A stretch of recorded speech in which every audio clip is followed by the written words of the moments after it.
Hello and welcome to Blue Club Sports. I am happy you clicked on this video, and today we're talking about the Week 3 matchup we had against Dallas on Monday Night Football, where we lost 23-16. My opinion of the game is, like I said in the preview, this was a game that we would like to win. This is not a game that, how should I say it? It's not the end of the world. You got to take it with context. We're year one in a 3-year rebuild. I don't want to press the panic button because there's not really anything to panic about. This roster's far from being respectable. We're still recovering from Dave Gettleman. It's very apparent. We have bums like Kadarius Toney always getting hurt. We have bums like Kenny Golladay that, doesn't give a fucking singular shit about this team or about football in general, it feels like. But the Giants, I'm very happy that they are sitting 2-1 after 3 games. I didn't predict that in my season preview. I had them winless. So they're really exceeding expectations for what I had. But this was a game, and I said it was nice to win because if they would have won this game, then I'm like, okay, maybe I should, expect them to be in the playoffs. Because if they can beat Dallas at home, they can do anything. Because in my opinion, the NFL is kind of like the shit happens league. Bad things happen and you just say shit happens, shit happens. And that's the thing with the NFL is shit happens, is people get hurt, off the field controversies happen. It's so unpredictable. That's why when I really think about it, Tom Brady, it's just remarkable what he was able to do, consistently be in conference championship games every year, being in the Super Bowl as many times as he did. It's just crazy how he was able to do that in a league that's so volatile with injuries and controversies and suspensions and all that stuff that comes with the NFL. But, to take it back, we lost to Dallas, and man, Evan Neal, welcome to the NFL, right? Definitely he was getting picked on, as I expected. He was saying in the locker room before the game, leading up to it, Michael Parsons puts his pants on like me. Well, Michael Parsons, I don't think that statement's accurate. I think he puts his pants on correctly, and you over here missing the pant leg because my goodness, he looked bad. But the thing is, I don't want to crush Evan Neal too much, but I need to state how bad he was. He's a rookie. We had the same thing with Andrew Thomas. He looked shaky. People were already saying he was a bust. Let's wait till his sophomore season. That's when I'll really grade him because he's still getting used to these NFL defensive linemen. He probably saw good defensive linemen 3 times a year at Alabama, and now he's seeing them every week. So it's definitely a big challenge. I'm sure it's overwhelming for him, but I'm not panicking. But I have to admit, he had a horrible game. There's no way you can avoid that. There's no way you can ignore the fact that he played horribly. And the Dallas picked on him, as they should. But yeah, Dallas's offense still doesn't scare me.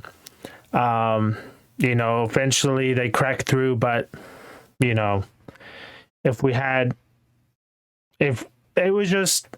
I feel like that's a game where if we had scored a touchdown in the first half, we would have been good. But, things happen. And Daniel Jones, I'm still on the side. He's not good.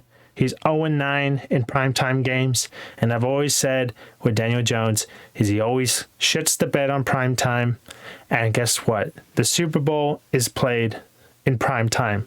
So if you can't hack primetime, I don't want you on this team, because honestly, the way I view the NFL, and this is how I view all my teams, if you're not in it to win it, you're wasting everyone's time, everyone's effort. Like, really, if you're not there to win it all, with context, right? Because we're in a rebuild. But in 2 years, I will tell you what, the New York Giants could be a very, very good team. They'll have plenty of time for Joe Schoen to draft his quarterback, really put a roster together, get rid of all of Gettleman's players that are shit. Galladay, Tony, Daniel Jones, the usual. Get rid of them and really have his guys come in, his choices. And then if we're not good in 3 years, guess what? It's the same thing all over again. We'll have a new GM, new head coach, so on and so forth. But I don't think that's going to happen. I think Joe Schoen and Brian Daboll are the guys that I want this team. I feel like they've already given me more pride for this team than Gettleman and Joe Judge, Gettleman and Pat Shurmur gave me under their tenure. This is a team that's hard to beat. It doesn't matter who we play. And as long as we keep it close, we had a chance to win. We had a chance to win this game, honestly. I'm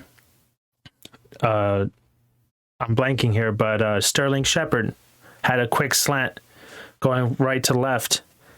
Daniel Jones overthrew him, but Daniel Jones is under duress. Like the whole fucking game, he was under duress the whole game. So, yeah, I think that game was there to be won, and that's the thing, is I don't feel like we ever had a chance against teams with Joe Judge, with Pat Shurmur. We would always just get embarrassed all the time, and I was just getting sick and tired of it. But I think those days are behind us, Giants fans. I really do. Saquon Barkley really has earned his money so far through 3 weeks. He's earned that new contract. The thing is, the way the financials break down, I don't think the Giants are going to be able to give him that contract he wants. But I'll be happy to see him get his money, whether it's here or somewhere else, as long as he doesn't do, a DeMarco Murray where he goes to the Eagles in division and is just, I would hate to see that for sure. But Dallas, good game. I'm doing TikToks as well. My handle's at Ian007USA. And I'm getting a lot of Cowboys fans in the comment section there. And I told them, good game. I'm not going to shy away from it. Well-deserved win. That defense really made Daniel Jones' life and the offense a living hell. There's no way of going about it, but I think the Dallas Cowboys are the same team they've been the last 10 years, where it's really you have good games in the regular season, and you might sneak into the playoffs, maybe win a division title, but no one's scared. No one's afraid of Dallas in the playoffs. They have the choke factor. It's just ingrained in that team. I don't know. I just think, especially with Dak Prescott, I do not trust that guy. And big game scenario situations, he just does not have good decision making skills under pressure, in my opinion. But the New York Giants, I don't even know who we play next. Let me check. But just to wrap it up, the New York Giants, I like what I'm seeing from the New York Giants. I'm going to be honest with you. I think we're on the right path. We're on the right path. Obviously, I think the decisions that, Brian Daboll and Joe Schoen made, everyone's making a big deal why we don't play Galladay. I think it was apparent why we don't play Galladay. But we stay at home. We play Chicago, 12 o'clock game or 1 p.m. game over there, local time. And I think that should be a win. So it's not the end of the world. Us losing Sterling Shepard, not trying to be mean. I hope he gets well soon. I think that was it for his Giants career. But I'm sure we have a backup plan. If I was the GM of the Giants, I would expect Sterling to get hurt and have a replacement.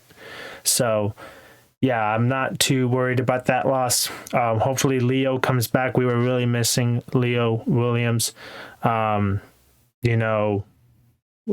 would have done a great job of containing that run game of Dallas, but he wasn't there, so it didn't happen. But just to wrap up the video, I think I'm not pressing the panic button. I'm not worried at all. I think the Giants are fine. I still think they're going to win 9 games. There's no cause for panic. We'll win more games than what we lose. And that's that. I think it's pretty straightforward. And Joe Schoen, I trust, and Brian Daboll, I trust. I think they're the right guys for the job. I can't stress that enough. Any Giants fan that was saying that we're gonna win now mentality, we're gonna win a division, I think they're obviously just saying that because they're fans of Daniel Jones, and they're obviously wrong in my opinion. Daniel Jones is not the guy. I get that he doesn't have offensive line that was protecting him last night, or supposedly we don't have receivers. And I agree with that statement. We don't have good receivers, but we have the highest paid wide receiving groups in the fucking league, and they're all shit. Thank you, Dave Gettleman.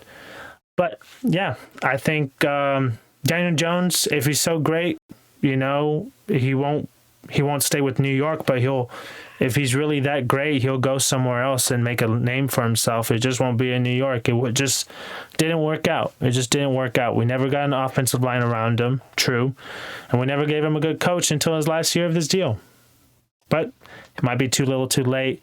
Just to play devil's advocate, if he's really that good, you shouldn't be too worried, honestly. If you're a Daniel Jones fan, you shouldn't be worried, because if he's really that good, Giants don't extend him. He goes somewhere. He gets to pick where he plays, so he doesn't have to go to a horrible run franchise. But yeah, Daniel Jones, I think Daniel Jones next season, we'll see him at... I really think Daniel Jones next season is going to be either at Carolina or the Commanders. I think that's where he's going to go. And will he be anything? No, he won't. But you never know. I could be proven wrong, but I doubt it. But yeah, I just think to close out the video, there's no need to worry. Giants fans will be good in 2 years in 2024. I know this is the same thing we've been told all the time, but I think this GM's proven and his head coach has proven that they're the right guys for the job. And yeah, we should be fine in 2 years. That's all I got for this video, guys. If you liked the video, please drop a like. If you haven't subscribed, please do so. If you want to comment anything, preferably not go Cowboys, but if that's what you really feel, then go ahead.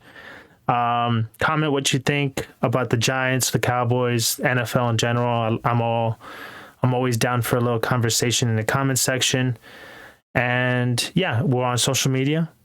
I mentioned a TikTok at Ian007USA, also on Instagram and Twitter at Blue Club Sports, where I'm there active every day mostly. So yeah, and that's all I got for the video, guys. You guys take care.